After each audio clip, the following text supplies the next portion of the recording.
तरफ से जो भी। तो उन दिनों में क्या हुआ कि मैं एक फाइनेंस के भी बहुत बुरे दौर से गुजरा था। मेरे पास कई दिन होते थे खाने के लिए कुछ भी नहीं होता था मेरे पास। उन दिनों में मुझे एक बहन मिली, क्रिश्चियन थी वो उसने मुझे कहा कि संजय तूने इतने सारे अपने गॉड्स को देखे हैं, 36 मिलियन गॉड्स हैं मेरे हिंदुज़म में। उसने कहा तूने 36 करोड़ देवी देवताओं को तूने देखा है, तो एक बार यीशु मसीह की तू प्रार्थना में आ, तेरा जीवन बदल जाएगा। मैंने कहा मैंने बहुत कुछ देखा अपनी लाइफ में। मैंने कहा चलो इतने जहाँ मैंने माने, एक ईसा मसीह भी ठीक। उस टाइम मुझे नहीं पता था कि ईसा मसीह और यीशु मसीह में क्या डिफरेंस है। तो मैंने कहा चलो आपके धर्म में भी हम देख लेते हैं।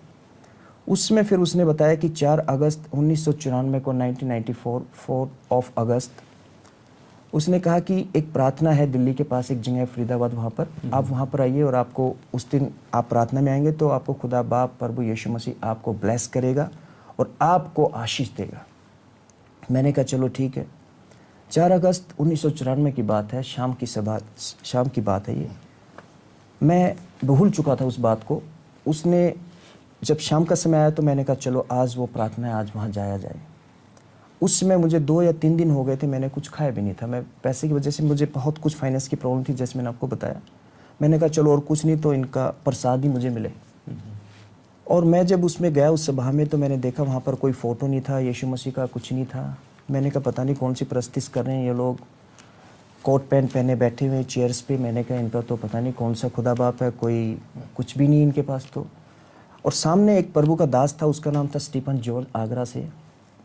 वो कुछ प्रचार कर रहा था बाइबल के बारे में। तो मुझे ये तो नहीं पता कि बाइबल के बारे में वो क्या प्रचार कर रहा था क्या नहीं, लेकिन उसने लास्ट में कहा आओ चलो प्रार्थना करते हैं। तो जब लास्ट में उसने प्रार्थना के लिए कहा तो पहली बार मेरे खुदा के लिए वो जो बहन मेरे साथ खड़ी थी उसने कहा कि चलो पहली बार आप प्रभु यीशु मसीह के नाम में प्रार्थना करो।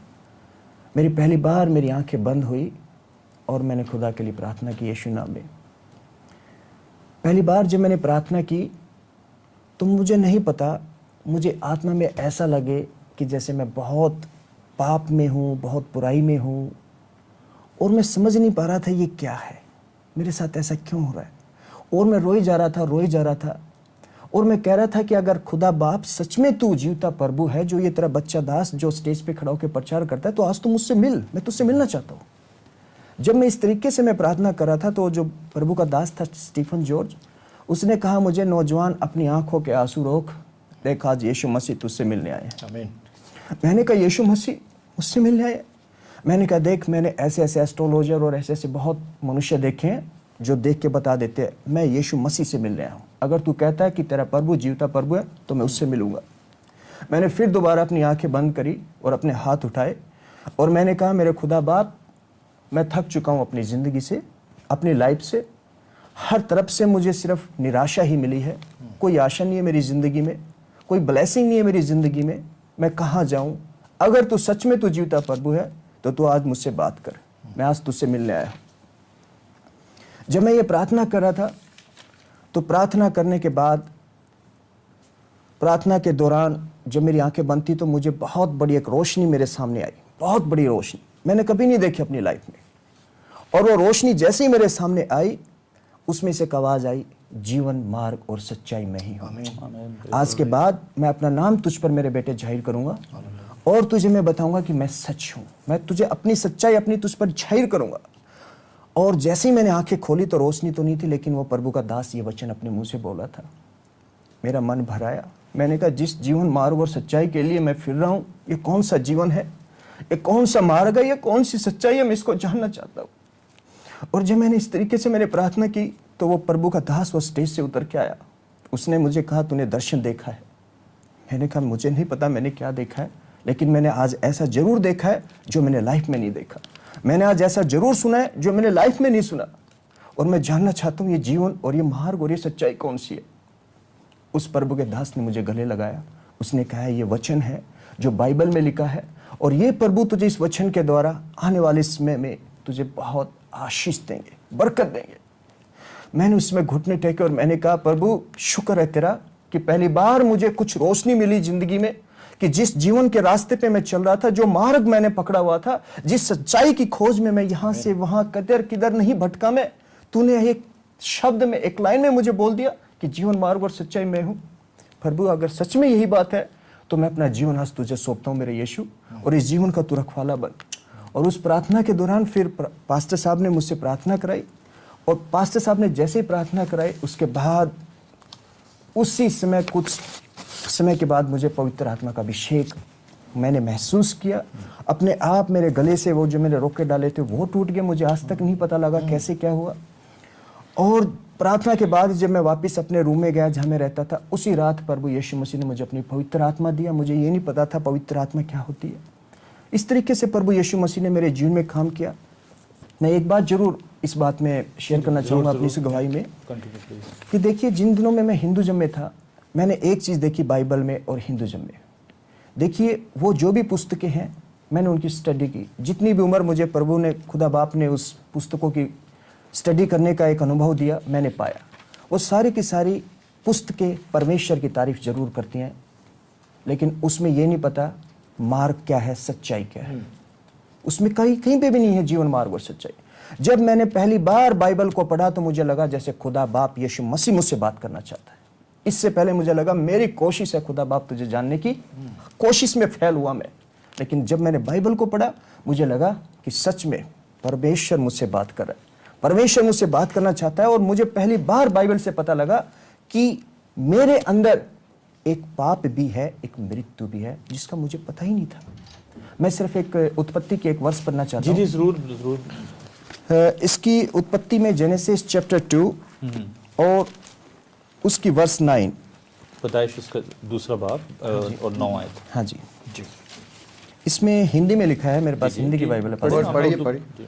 और यहोवा परमेश्वर ने भूमि से सब भांति के वृक्ष जो देखने में मनोहर और जिनके फल खाने में अच्छे हैं उगाए, और वाटिका के बीच में जीवन के वृक्ष को और भले या बुरे के ज्ञान के वृक्ष को भी लगाया। मैं सिर्फ इतना कहना चाहता हूँ इस वर्ष के मुताबिक। मैं तो उर्दू में पढ़। हाँ जी, प्रेज़ गॉड।